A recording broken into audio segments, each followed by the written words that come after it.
Did you listen to Jeff and Professor Hamo in the morning? Here's what you know. Dr. Githinji Gitai, welcome to Hot 96. Thank you, Jeff. These are I go through every morning. Especially to happen Amshara. This is atrocious. Bastardization of the Kiswahili language. You're having too much fun. Too much fun. Karibu sana daktari. Asante. And he's a real doctor, by the way. Si ule wa mitishamba. Sio moho.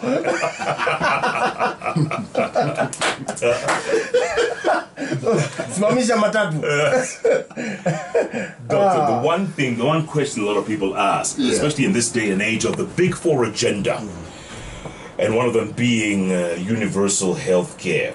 Is it achievable, Doctor? And we're talking, less than 3 years or 3 years and change until the president leaves State House, and he really wants this as part of his legacy. Is it achievable, Doctor?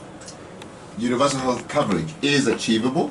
The question is the timeline, but I think that it's achievable. Actually, I don't think as a Kenya or as any other country in Africa we have a choice. If you don't achieve universal health coverage, you may as well forget economic development. Yeah. Because without health, forget about it. Yes. I mean, Jeff, if you think about it, healthy children learn, healthy adults earn. So if you don't give people health, then forget about education, forget about work. I mean, you're here because you're healthy. That's why you woke up and came here. And health is at the center of all our rights and enjoying every other right. If I give you the right to employment, and I give you the right to vote, and I give you the right to, go to school, but you're unhealthy, you can't enjoy any of those things. So we have no choice, actually. And I think recently, we saw the World Bank talking about the link between health and economic development. So we must invest in health. How we invest in it is universal health coverage just a tool of getting there. Can we achieve it in the 3 years? I doubt. The timeline is too tight. We can start, we can get probably halfway, above halfway, but achieving 100% where everybody, everywhere has access to the health they need without having to pay, it's a journey. And the good thing is we've started the journey. Yeah. And speaking of access to health, NHIF. Yeah. I mean, I've heard so many people say that it's an incredible thing. But many people haven't joined it, are not quick to join. We are not. What's the problem? I don't think there is any country where voluntary health insurance has worked. Because the issue we have in NHIF, on one side we have you and I, we are employed, therefore we have mandatory deduction.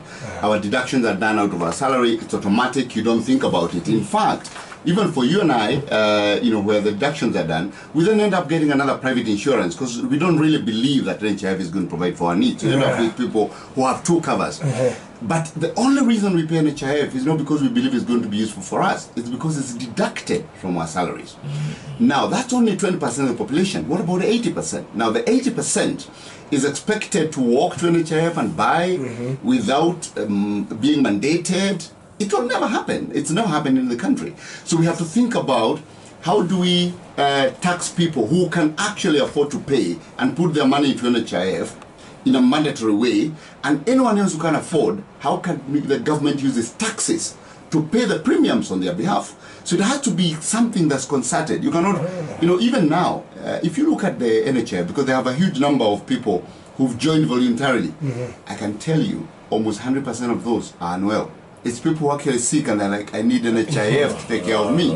You can't work, NHIF doesn't work like that because health insurance works through pooling risks. People who are healthy plus people who may not be healthy, pool their resources together. So when you get sick, then you pull from there. But if you only have people who are sick pooling together, then, it doesn't work. So the question is, how do we make sure everyone is a member of NHIF, but not through a voluntary scheme, but through the government mandating those who can afford to pay and then paying for those who cannot afford to pay. Doctor, is it human nature for people to resort to healthcare or coverage when they get sick? Because when you're healthy, you don't think about these things. You are one umejua sasa niko na mtoto nagojea. Sasa ndio nakimbia. Absolutely. You see, and it's not just about health. Think about your car. Think about the border. If insurance was not mandatory for border rider, do you think you'd buy insurance for his border? You would never buy. Never. But we've made it mandatory. If you don't have third-party insurance, utashikwa na polisi. Yeah. It's as simple as that. But healthcare, you can stay, you know, when you seek, you'll sort yourself out. Yeah. But anyone who owns a car, owns a boat, owns anything, you must get some form of insurance. Yeah. So it's not only in healthcare, it's that we don't think about risk. We live our lives day to day. And anywhere where universal health coverage has worked, even in Europe and North America, it's not worked by voluntary schemes. It's worked by mandatory enrollment. Yeah. Yes. Very good. Even in Rwanda. Rwanda is just next door. Yes. It's mandatory. Your chief has to explain. Rwanda has almost 90% of their people with health insurance. Wow. Rwanda, with its 12 million people. Yes. But it's mandatory. But then the state also recognizes that those who are poor, we then have to find a solution for them. So the state pays for them. But those who are rich and can pay, they are identified by the community through their chief and they have to pay. You cannot go to any public hospital in Rwanda without an insurance card. You can't. They won't treat you. You will pay or you'll be sent back home if it's not an emergency. Wow. Yes. Unless it's an emergency.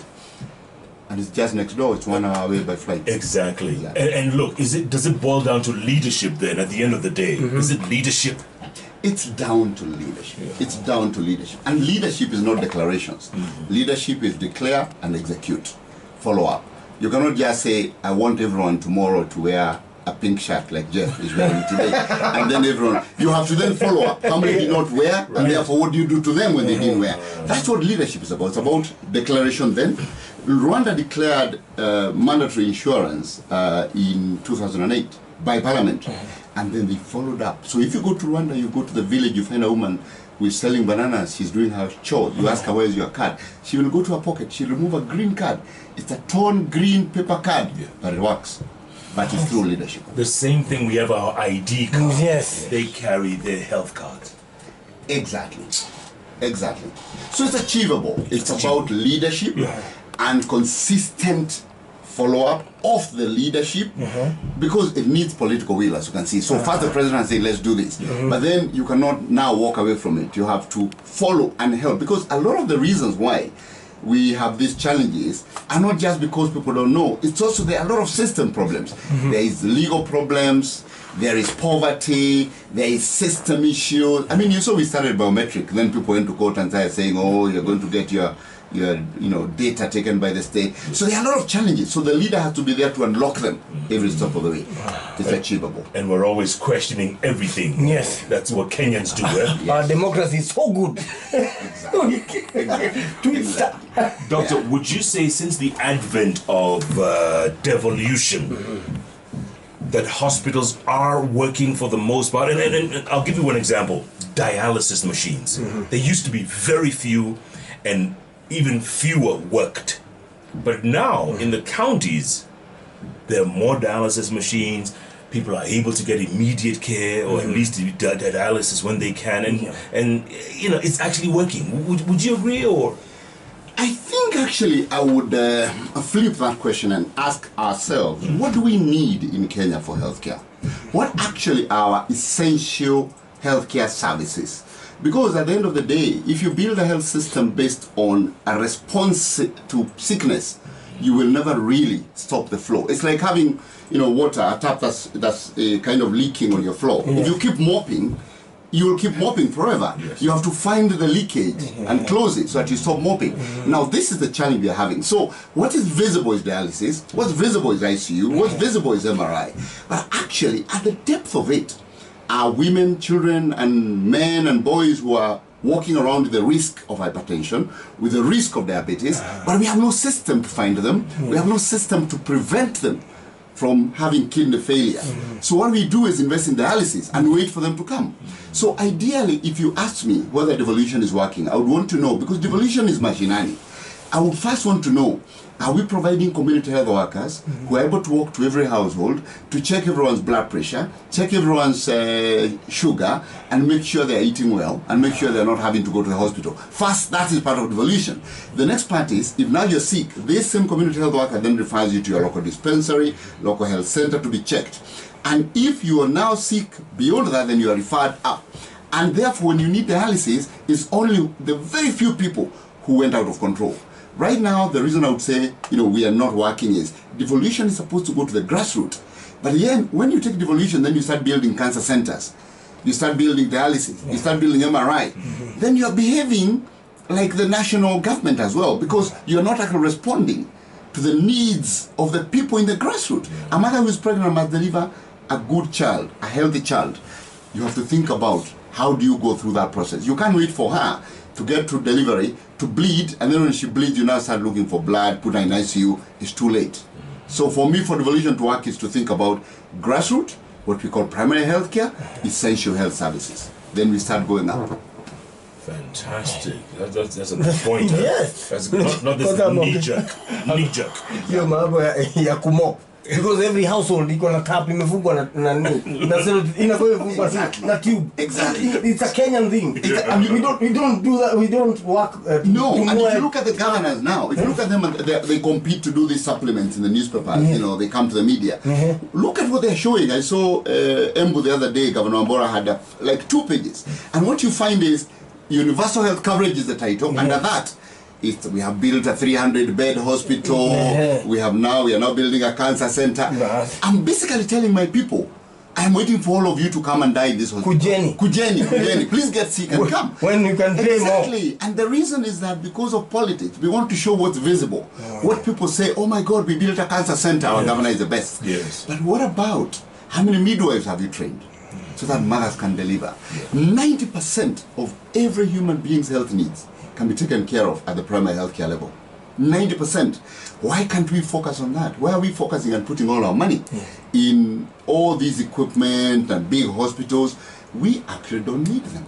Jeff, we don't need them. And we don't need them. No, we need community health workers. Doctor, speaking of cancer, and you know, when you and I were growing up, because these people are much younger than you and I. Exactly. See that. But they are keeping a beard. He's a professor with a beard. When we were growing up, obviously cancer was prevalent. Cancer was there. But maybe we didn't know that many people who were suffering from cancer. Now, it's like rampant. It's like all over the place. You know, this person has that cancer, that person's dying of cancer, the other person died of cancer. And it's like, Allah, is it a lifestyle disease that's all of a sudden become, you know, more prevalent, or what is it? There are several things. Number one is that we have the ability to make diagnosis. If you remember many times, you know, a long time ago, if you remember, even in my village where I came from, I could hear there were descriptions of somebody who died of a wound that couldn't heal, you know? Yes. So some of those could have been cancers, actually. Some of them could have been diabetes. But now we are actually able to make diagnosis early. But the most, difficult thing about cancer is that cancer has stages. Cancer, by the time someone is dying, they're in stage 4. Yeah. Okay? Where were they and where were we when they were at stage 1, 2, 3, and 4? The reason cancer is becoming so visible is because we are getting 80% of all our cancer patients at stage 4, 3 and 4. Exactly. That's why it's becoming so visible, because everyone comes at the point of death. If we were actually to find a system which includes early diagnosis, early treatment, we will not even know cancer is at the rise, because people would be caught. If a woman has breast cancer and is caught at stage 1, it's a very simple day surgery. You remove it and she's done. But if she comes at stage 3, then you're talking whatever you're talking, radiotherapy, you're talking chemotherapy, she's going to India. That's why it's visible, because it's coming at stage 3 and 4. That's why it's visible. So what's the solution? Obviously early testing, but... You see, there are several things. Number one, if you look at the top cancers, you're talking about breast cancer, you're talking about cervical cancer, for many are talking about prostate cancer. Yes. So if you were to just stay there, because that's the majority. If you look at cervical cancer, if you actually put in a program of giving all young girls vaccination, again is what's called HPV, you would clear cancer completely. What? Exactly, it's preventable. You just give early vaccination. Some countries have actually decided, the same way you got vaccine for TB when you're young. Yes. Some countries have decided every young girl must receive vaccination for cervical cancer. Again, it's cervical cancer. And that reduces the rate dramatically. There is science to show. Even now, if you have young daughters, please take them for HPV vaccine. Okay? Now, that's one. So that's prevention. Number 2 is look at breast cancer. Breast cancer is basic examinations. And you can do those. You encourage community health workers, nurses, midwives to talk to people, to keep examining their breast. Because the breast is not a hidden organ. It's actually visible. You can palpate and feel. Again, you can reduce breast cancers. Prostate cancer is again regular checkup. So that's where we should be focusing on. And then when you find it, what's the referral system to make sure it's treated and arrested early? The problem is, number one, is because we don't have demand creation for health. And demand creation happens at the community level. It happens in the household. Because, you know, we set up a health system that when people come to the hospital, we'll know they are sick. But when is the last time you're in a hospital? You get, we have to know you're sick before you come to the hospital. Yes, yes. How do you set up a system where we know you're sick before you come to the hospital? It is by activating what we call the community health strategy. Making sure you have community health workers who are working with the people, they're your neighbor, they understand, almost like a nyumba kumi for health. So people are, and that's what people like Ethiopia have done. That's what Rwanda has done. So we must refocus our healthcare strategy to the primary healthcare, to the community health, because you know what? Health is made at home. Hospitals are garages for repair. You don't take you don't your mechanic doesn't call you and say your car is not okay. Please. No, you have to take your car for service. You have to check. But when the car is unwell, you take it to the garage. Hospitals are garages, and actually doctors and nurses are mechanics. The issue is, how do you prevent the people from coming to the hospital? So that's the problem. Cancer, everything. That's what you should focus on. So to answer your question, yes, the visibility is because we are able to make diagnosis. Number two is because most cancers are coming at the visible level. And number three is also, the fact that there is also increasing prevalence. That's also something we can rule out because of lifestyle. So there's increasing prevalence because of lifestyle. Yes. You know, people have used pesticides for long, consumption of food that could be harmful, and this could be also be increasing the prevalence of the rate. Dr. Speaking of lifestyle, all of a sudden there's some lifestyle diseases we've come to be told about. Gout. People are eating more. Bypass. No exercise. Stuff like that. What is that? Does that mean we're becoming a wealthier nation because we're eating more meat, drinking more beer, exercising less? Actually, you'll be surprised that if you look at the let's actually look at the people who are not in the middle class. Okay, let's look at somebody who is not in the middle class.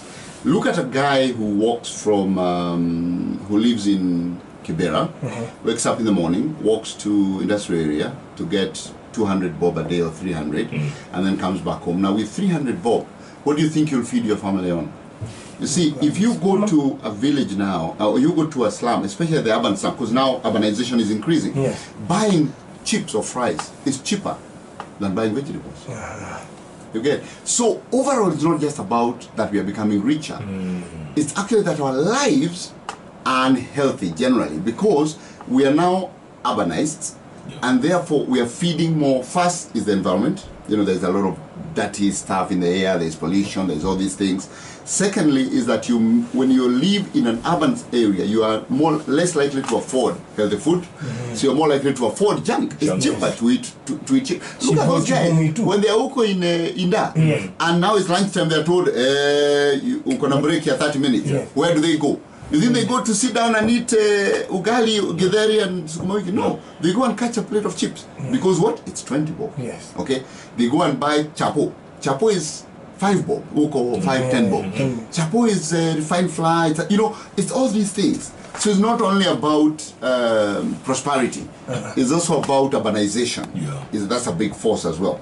So how do we make sure that people actually go back? It's lifestyle, it's household-based strategies, not hospital-based strategies. Yes. Na hii msukuma yetu ya kupandwa na sewage. Yes. Na soda. Alafu soda. Those guys eat mkate na soda. Yes. So you expect them to develop diabetes, to develop, all these what we call non-communicable diseases. That's part of the issue. What is the biggest killer in Kenya right now? Let's say for people over 18, what is the biggest killer? Is it diabetes? Is it cancer? No, it is still communicable diseases. The top killers are still HIV, malaria, pneumonia, TB. So you're talking about TB, HIV. It's still the biggest. But right now we know that about 50% of all deaths are actually from non-communicable diseases. Cancer. 50%. About 50%, Cancer, hypertension, diabetes. And it's because of the complications. Diabetes can be managed completely. Hypertension can be managed. But if you have somebody who has hypertension but they have no idea, then number one is you have nowhere to start. They need to know, then after that they need to be put on treatment, then after that they need to be followed to comply with the treatment. You know, and then they will live a very long life. They don't have premature death. But right now people are dropping dead because they've had hypertension for a long time. They have no idea. But how do they know if our health system is set up for you to go to the hospital, for you to be known you're sick? It has to start from the household. Yeah. Regular checkups.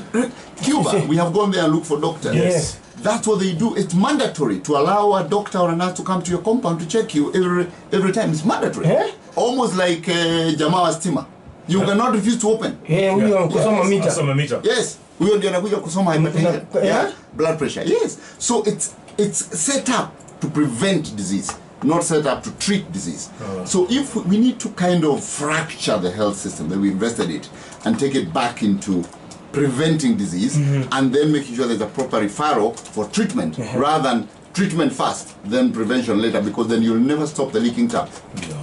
Si nikwambia watu wanaume tunaskiliniwa through wife. Bibi akienda test yake unamchungulia unaangalia kididi. Why are you angry? Kwani umeambiwa nini? Sisi hatubiwapi? Ni prostate. Kanani? Nikainamia mko hapana. Acha nichungulie huko watu. The tweets are coming in thick and fast. Alfred Nganga is saying, listening to Daktari on Hot 96 and wondering why we don't have such a brilliant mind as a CS. No. Policy making and leadership must be deliberate. Q Colley says Daktari has broken down how devolution should enact our healthcare system into bits. It is achievable and cheap to train the midwives and community doctors. I hope Daktari is offering his advice to at least one county in Kenya. I love it. Well, we are all in one team. You know, in every football team, you can't all be strikers or goalkeepers. So you need forwards, you need strikers, you need ball boys. You know, so we're all playing our part, and we are working together with the ministry, advising the ministry, giving our views to the ministry, giving our views to the counties as well. You know, in my role globally, I also talk to other governments, but I'm making sure that a significant part of my time is spent on helping the Kenyan government as well. Speaking of Cuban doctors, you mentioned them a moment ago. There's a very unfortunate scene in Cuba where one of our own committed suicide. Well, we don't know the details of that, but let's talk about the Cuban doctors here. We've had a lot of positive stories about them, apparently. They're doing quite well where they have been assigned. Good idea? I think I tend to say that if Harambee Stars was to buy Ronaldo, they wouldn't play in the Premier League. Just because they have Ronaldo in the team. You have to improve the entire team. So Ronaldo is a good player. Therefore, the Cuban doctors are good doctors. Okay, we're not saying they're bad. They're good doctors. But you need to also bring them in to an already strengthened or strengthening health system so that everything was when the Cuban doctors came. Because some people tend to misunderstand that, you know, it just happened. This is what happens. In this country, if you are posted as a medical officer to Turkana or to Tana River, after that you work for 2-3 years, and then you want to advance your education. So you want to be a surgeon now, or you want to be a gynecologist. So what happens is you then come back to school. Where do you go to school to study? You come to Kenyatta or you go to Moi. What that happens, it robs Tana River and Turkana of a doctor. Are you seeing that? Because you leave to come and study. That study is 4 years. The county is still paying you because you're an employee and now you're on study leave. But they're less one doctor. So the issue of the Cuban doctors came because the governors kept telling the president, when we need specialists, we don't have them. Where are they? 800 of them are in Kenyatta here doing studies in obstetrics, pediatrics, whatever else they're doing. So there is a shortage of specialists in those counties. So the knee-jerk reaction was, let's find some doctors and give to these counties. And that's what happened. Then, so it's not a bad thing. The question is, what are we doing so that the Cuban doctors are not our solution in the long term? So we have asked the ministry, do this, number one, devolve specialist training. Don't make Kenyatta and Moi the only place where you can train. In many countries, training specialists is not an academic process.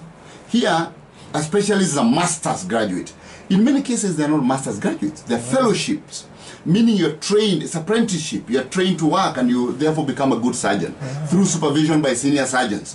That can be done in your county. You don't have to come to Kenyatta. So we've asked the ministry to work with the Kenya, the medical board, to accredit training through fellowships, because that means if I'm in Nakuru, I don't have to leave to come to Kenyatta. I can actually be trained there and become a fellowship accredited surgeon as I also continue to provide service to the county. So there are many solutions. One, decentralized training. Secondly, of course, improve the condition of work for these people. And thirdly, improve the conditions in which they work. Because if I bring you a Cuban doctor, but I don't have an X-ray and I don't have an ultrasound, what can they do? You know, they are no magicians. Doctors work with the tools of trade that they are given. So you also have to work on the total health system.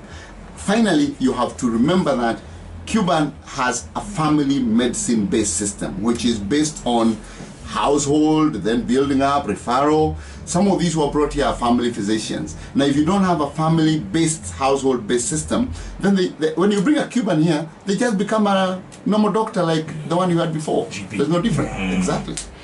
But let's face it, Cuba has one of the best health systems on the planet. Exactly. Right? From Castro's time, and then But they invested in it. They invested in it. They're exporting doctors across the world. They have the highest ratio of doctors per population. They're exporting them. So it's not like Kenya is a unique case. No, it's not. I think the question, therefore, for me is not whether Cuban doctors or not. It's about what are we doing to the health system to ensure that it becomes stronger, it becomes responsive to the people, to the population, and starts with primary health care. Not building hospitals and building this and building that and building that. Buildings don't treat people. Actually, in healthcare, you need software, not hardware. That's where it needs to start. That's a great point, Doctor. And because a lot of people, even as these counties are building their cancer centers, as you call them, people are still going to India. Exactly. People are still, getting on a plane. Exactly. We don't trust the No, and it's officials cheaper, here. by the way. It's very cheap. Well, it's not cheap, but cheaper Yes. than UK or South Africa or other places. Yeah, but and Rwanda is sending its patients to Kenya for treatment. Rwanda. Yes, Rwanda, and the government pays for it. Yes. The universal healthcare. Yes. Wow. Rwanda is sending its patients here to Aga Khan, to Nairobi Hospital. They're sending the patients here. I mean, recently I had a friend of mine during the conference I was hosting in Kigali. Yeah. And a friend of mine was leaving the conference earlier, and they told me they met 8 women on the plane who could not even speak English or Swahili. They were carrying their referral cards, they were coming to Aga Khan, they have been referred through the Rwanda government system for radiotherapy. Good Lord. And a part of the universal health coverage. So we are sending, our patients are using their own pocket money to go to India. Rwanda is sending its patients to Kenya to come and be treated here under their own program.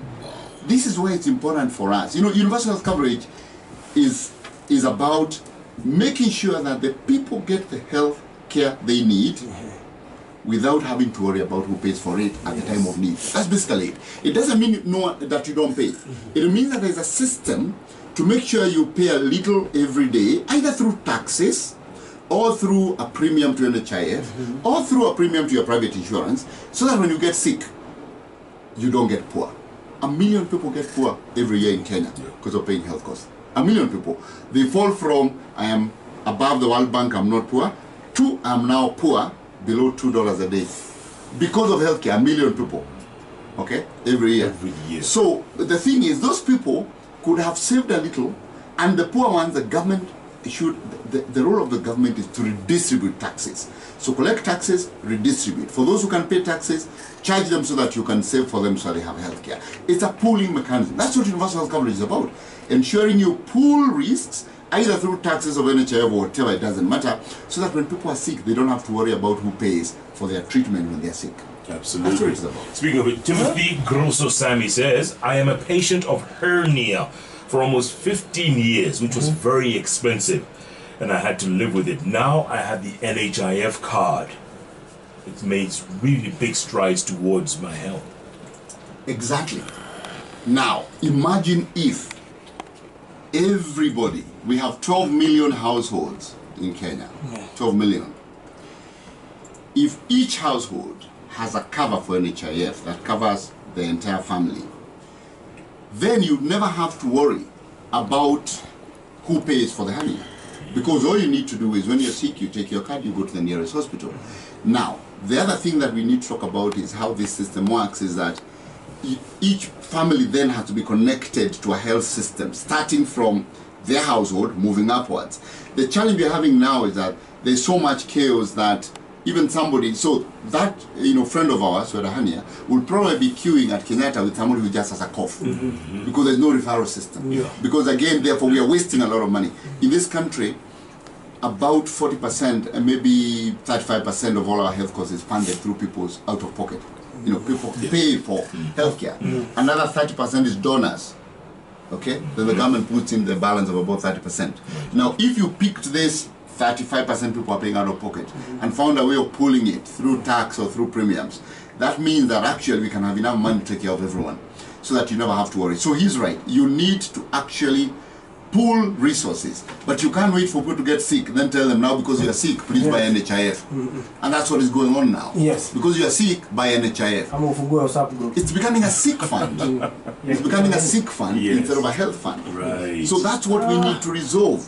That actually the only people who have a health fund are the employed people, because it's mandatory to pay. Yes. But then the people who can't pay, it becomes a sick fund, because they only pay for it when they're sick. When they're sick. Yes. Yeah. That's what makes you broke. Moses Kimngetich says, say hi to Daktari, loving the conversation. What we eat causes non-communicable diseases. What kind of food should we abstain from to get rid of this guy? Well, you did say fast foods. Fast foods. Guy? That's what he's saying. Yes, fast foods, definitely. I think what we generally say is that avoid anything that doesn't grow on soil. Don't eat things that are made, so to say. If eat things that grow and actually harvested.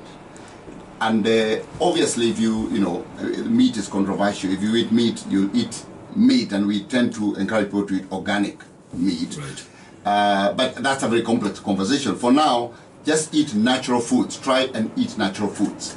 Try keep away from refined foods. Sugar is more dangerous than gunpowder now. Huh? Yes, because if you look many years ago, many people died of war. Yes. Many people were killed of war. Now, there are more people who die of sugar than die of war.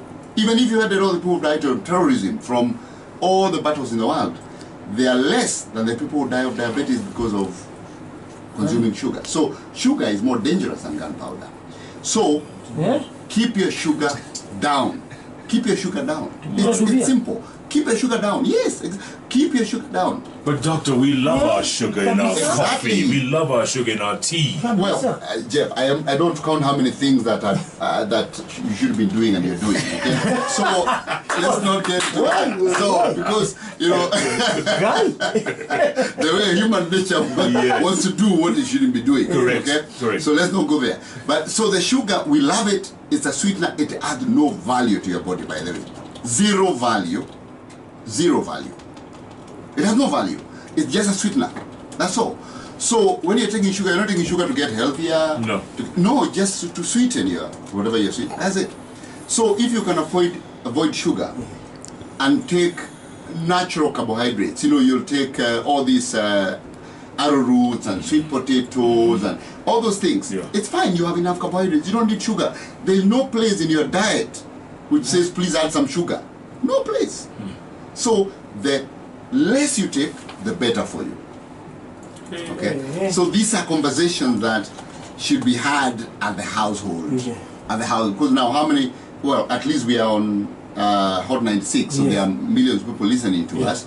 But generally, these conversations should be happening in the household on a daily basis. Every day. Not every time when I come here 5 years, later. Every day, the community health worker should be coming home and saying, how much sugar are you taking? What's going on? Can we check your blood pressure? I'll come back after a month.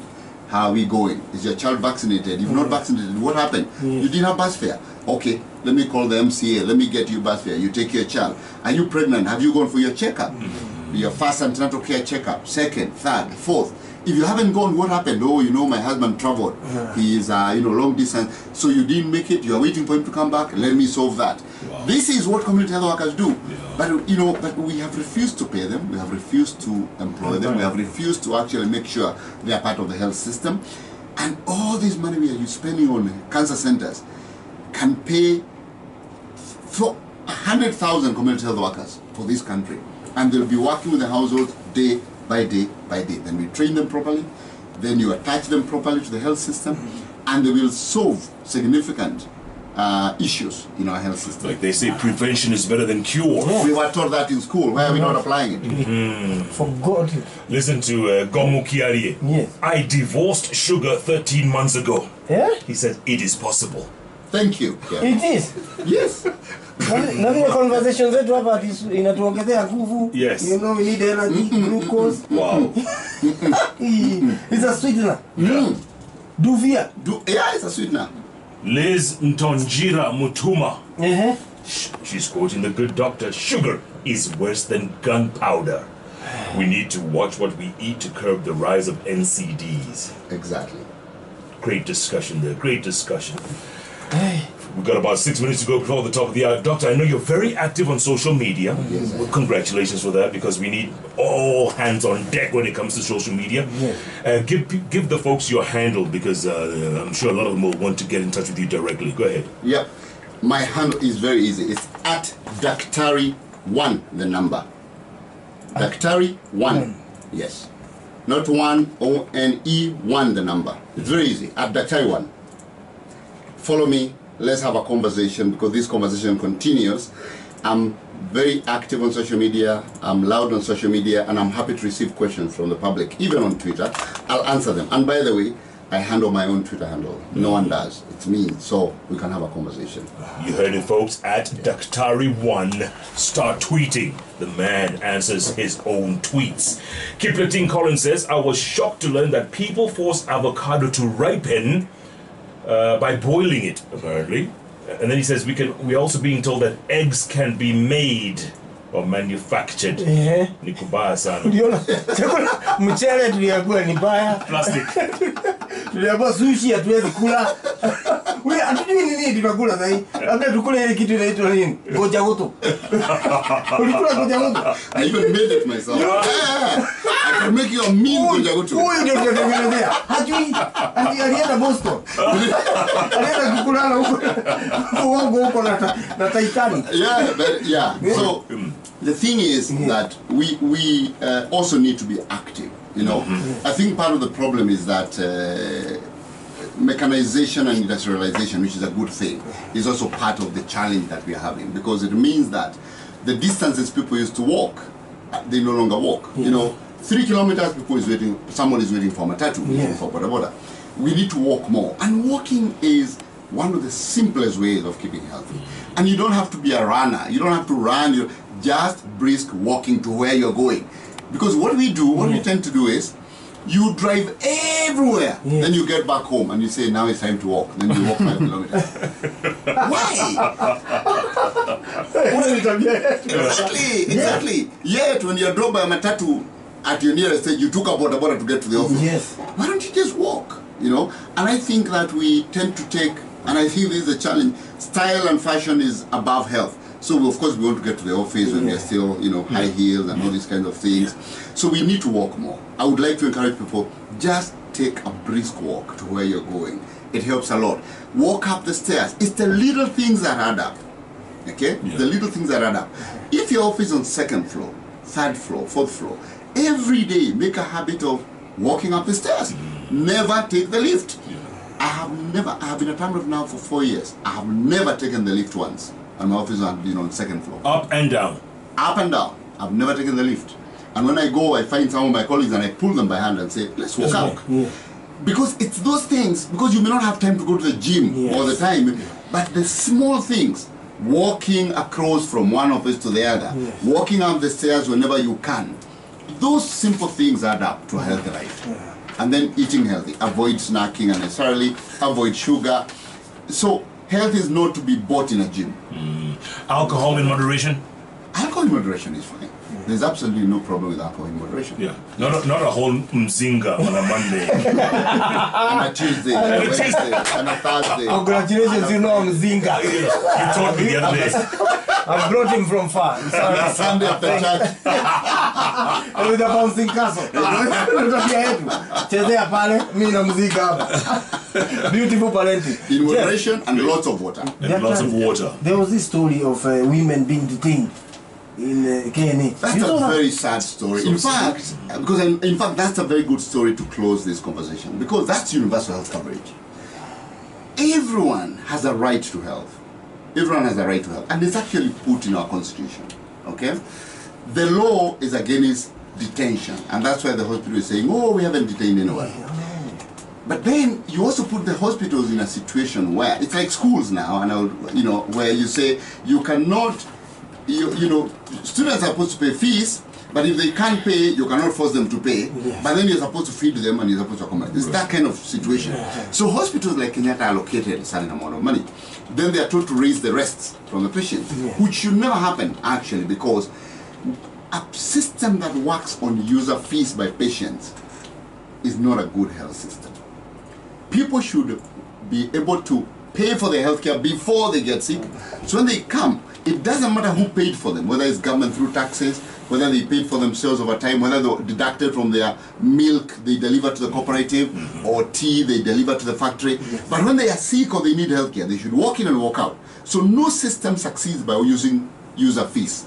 But that's what we are using. That's why these women go, and now they have 52,000 to pay, and they can't pay. And because the hospital has been told by the government to collect fees to supplement the income, the hospital then has no other way. Funga, which is terrible. It's terrible. So sad. It's sad. So we must make sure universal health coverage works, so that nobody has to pay money when they are sick, when they need healthcare. That's what universal health coverage is about.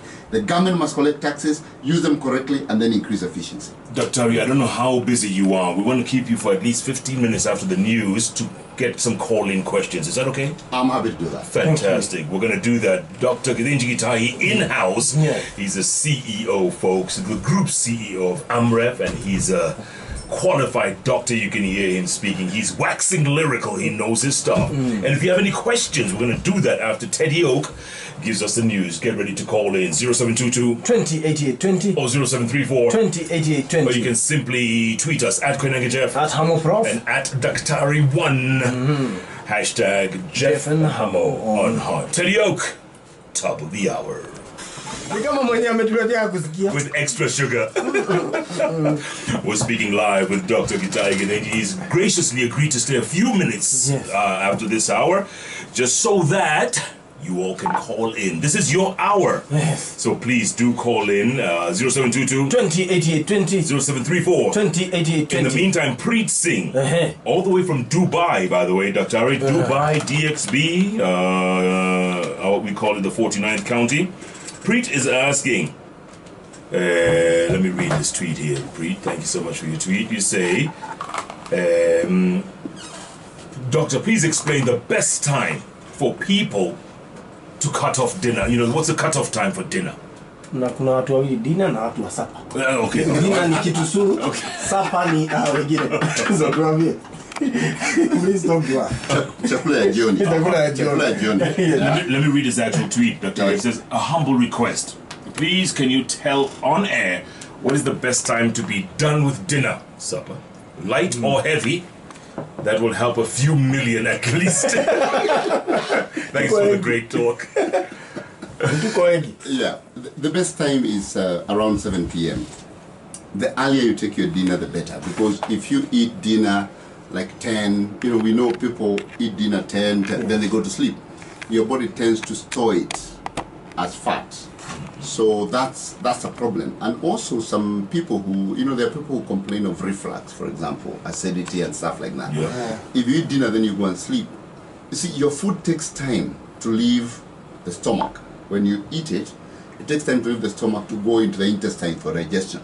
Some people think when you drop the food, it goes straight into the intestine. So it goes. So you need to give it time, about 2 hours or so, for it to leave. So if you're used to eating and then lying down, you're more likely to get reflux because the stomach is still full. So it's 1 on the reflux and 2 on the storage. So you eat your food and when you're still active in the evening. So 7, 8 p.m. Latest, I would say is 8 p.m. Not at 10, 11, alafu unaingia kwa kitanda. 7 unajua ni motura bado watu kwa barabara. Na umekula nyama ya mbuzi. So all of it, exactly. Yote imekaa. So you can imagine what happens in your gut. Karibu mbuzi ya mke.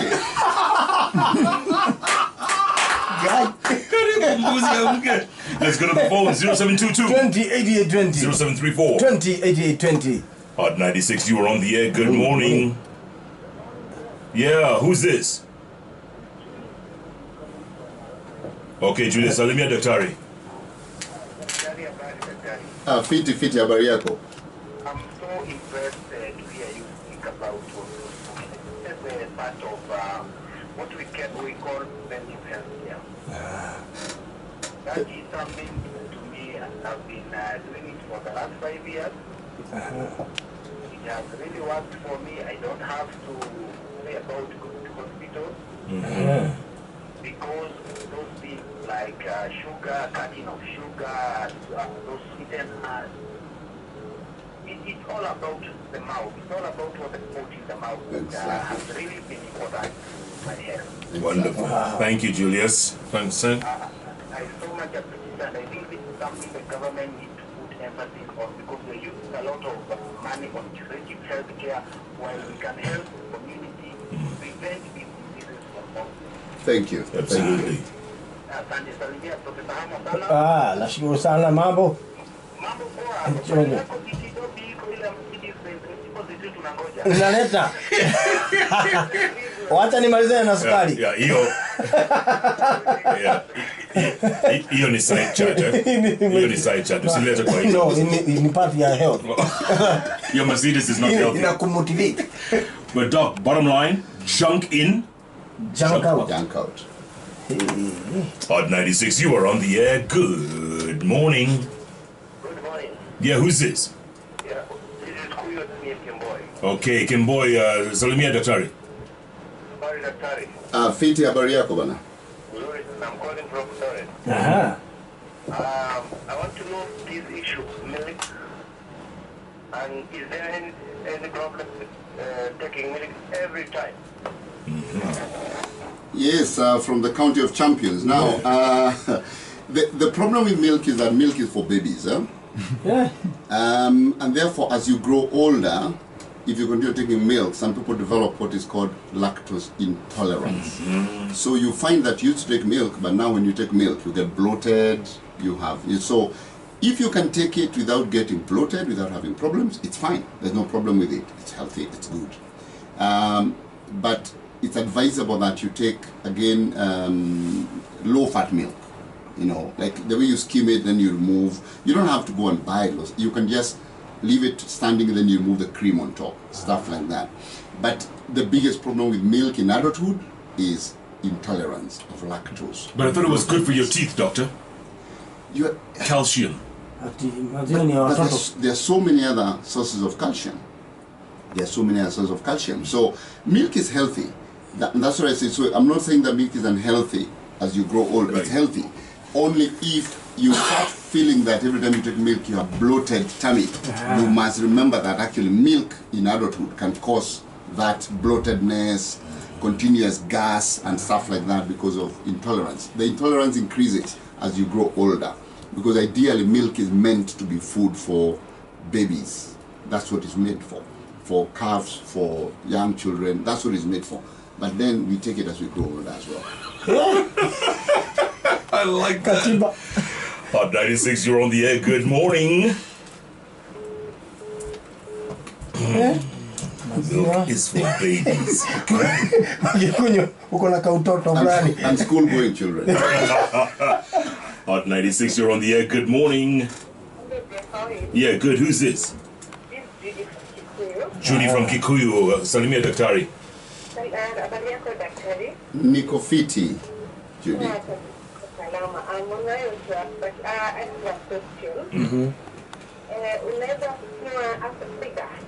For me, I had 1 year ago, very bad fat, very low. I've been taking Apo Saida. I disagree on this. It's a massive thing health to do in clinic. So is it health Apo Saida? Apple cider. Is it healthy to take apple cider? It's healthy to take apple cider, but I think that what we tend to do with our lives is we behave like the government. So we look for more and more difficult things to find, and actually there are very easy things to find that can actually change our lives. So I think that the apple cider is fine, I have nothing against it, but if you walked more, dropped your sugar, ate your dinner earlier, you will actually lose the weight you need. You'll lose the fat you want to lose. So life is basic, and I think what has happened is that too much knowledge and too much technology has made us complicate our lives. But I have nothing against apple cider at all. Sure, we become wajiwajis. No, serikali. Tumekuwa tu serikali. We become Tumekuwa tu serikali. No. Complicating life. Yeah, for nothing. Yeah. Hot 96, you are on the air. Good morning. Good morning. Who's this?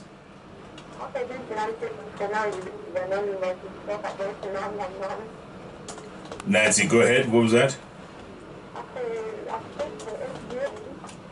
Yeah.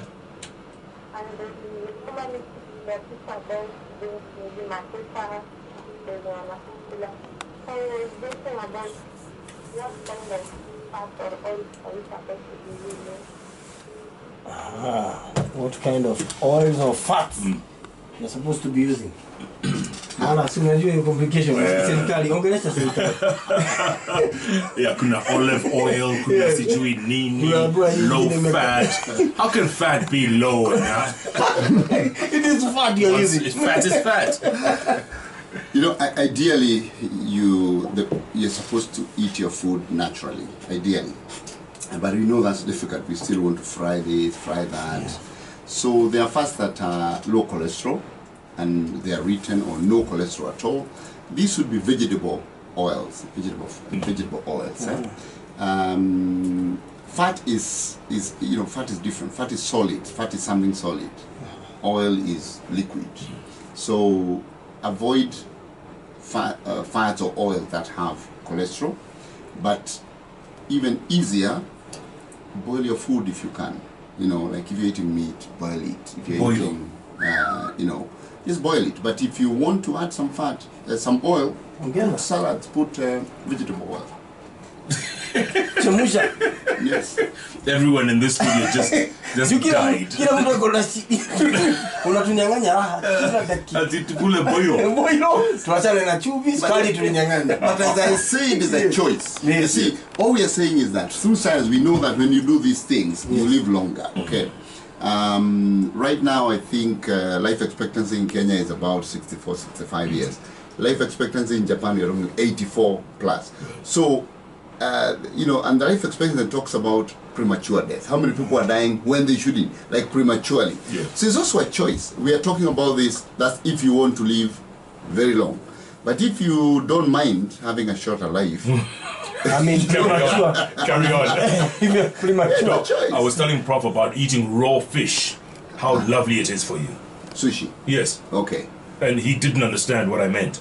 But now, Hamo, where do you live, Bana? Ndio namuuliza. Samaki.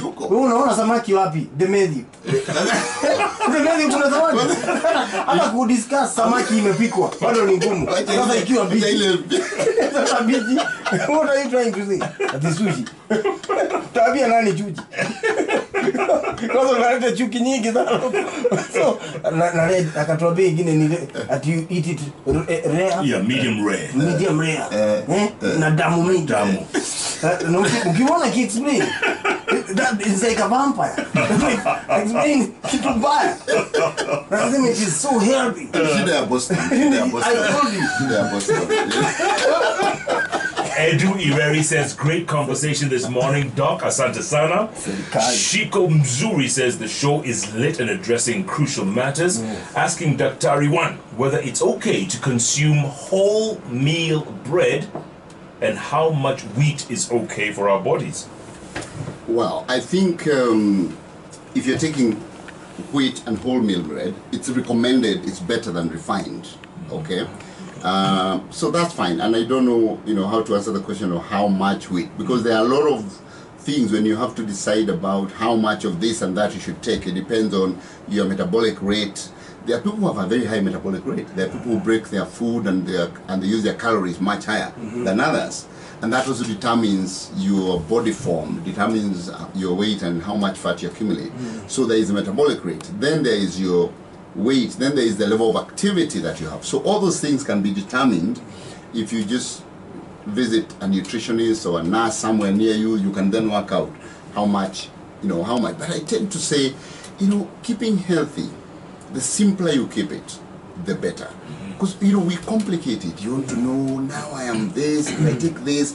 Then we even have people who have weighing machines. It's okay, I'm not against them. When you weigh, you say, you're told 27 grams. If it's 28, you try and cut off the 1 gram. It's fine, I'm not against it if you have that time. Right. But if you live healthy, eat natural foods, walk where you're going, keep an active life, avoid refined sugars, avoid excessive salt, avoid excessive alcohol, don't smoke. Okay? I'm looking at Jeff now. So then you're okay basically. You don't have to complicate a life and become a nutrition scientist for you to live a healthy life or a fitness expert. It's just a normal life. Because it needs to be your lifestyle. A lot of people pay for gym and then you do 3 months, then it drops out. Then people start diet programs. You do 2 months, then you're like, this is not. The more you make your health part of your lifestyle, not something you add or remove, the easier for you. So, lots of water, avoid refined foods, don't snack, eat proper meals, eat whole meals. Ugali, samaki, eat cabbages, eat just normal foods. Avoid fries, just avoid and then walk. You'll be okay. You don't have to be a food scientist. You're saying don't snack. What do you mean by don't snack? You know what we do? You wake up, you have breakfast. Then you come here at 10 unaletewa samosa, mandazi na chai. Then you come lunch, you buy chips. You go across, you buy chips and fried chicken. Then at 10 you're snacking. Then you eat your dinner at 11. That's not a healthy lifestyle. That's staring at death. Doctor, Only Moo, all the way from Calgary, Canada. She's saying, Doctor... Only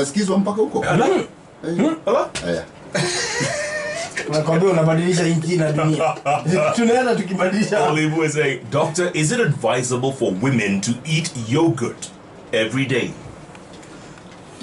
Yogurt is healthy. It's healthy, and it's not only for women. It's healthy. I think the reason people say women should take yogurt all the time, especially women, is because of there's a condition called candidiasis that sometimes affects women in the private parts, and therefore when you take yogurt, it kind of balances the acidity and the alkalinity, and therefore you're less likely to get it.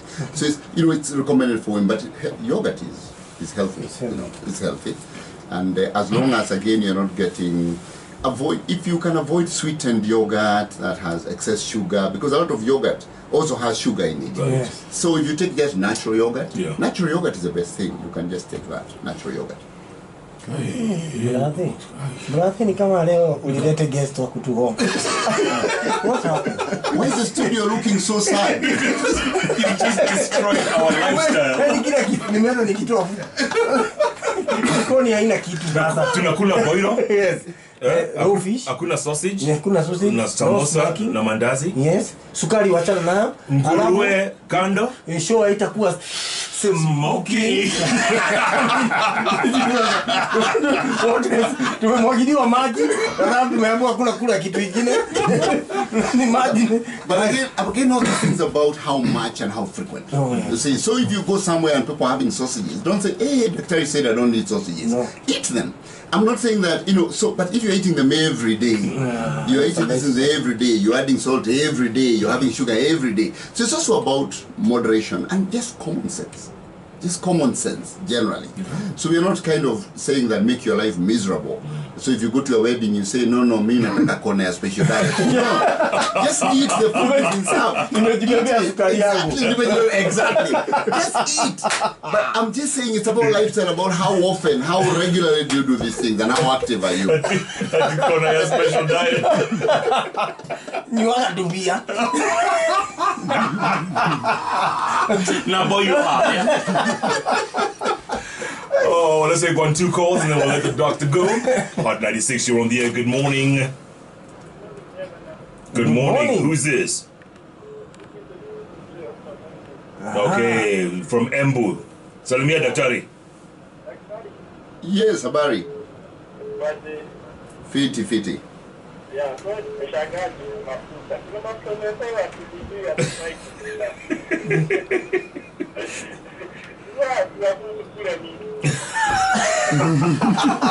kumbe tuko wengi.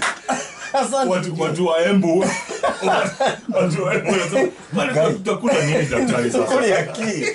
Tukule nini? Yeah. Sisemi sikule mafuta, kula tu lakini look for mafuta that is vegetable oil. Don't use too much of it. Don't boil your just, and then it's the frequency. If you're going to want to have some fried chicken drumsticks, please have them. Have them on Sundays, have your family. It's okay. But then don't do that every day. So it's about the frequency. We're not saying live a boring life. How frequently do you do these things? How frequently do you have just normal food? How frequently do you walk? How frequently do you get active? So and I'm one of those people who are not like moralists about food. I'm not a moralist about food. Even I eat nyama choma, I eat fried chicken, I'll eat chips, but I don't do that every day. If I go out with my daughter and she says, today I want you to take me here, we're going to buy chips and eat together. So I'm not saying that now you're going to be an evangelist about what we eat. Just watch and eat normally and be active. But the more whole food you eat, the less refined food you eat, the less sugar, the less salt you put, the better for you. And everything in moderation. Exactly. And smoke, once in a year or something. This show will be boring. He needs motivation. Tumnyang'anye kahawa, sukari tumemnyima, anakula boilo, chumvi hauna, alafu ati smoking in that. Bariki. Going ping pong. Dr. Gitaigiji, it's been nothing but a pleasure this morning, my friend. Thank you so much for your time. We have learned a lot from this conversation. Very, very important, very appropriate. And please keep coming back. Keep coming back. We need people like you to tell us like it is. Whether, the good, the bad, the ugly. Yes, indeed. And again, don't forget, Daktari's Twitter handle is @Daktari1. Get in touch. He tweets himself. This is what we call Candid interviews with decision makers. And Professor Hamo every day, Monday to Friday from 6 a.m. to 10 a.m. only on Hot 96.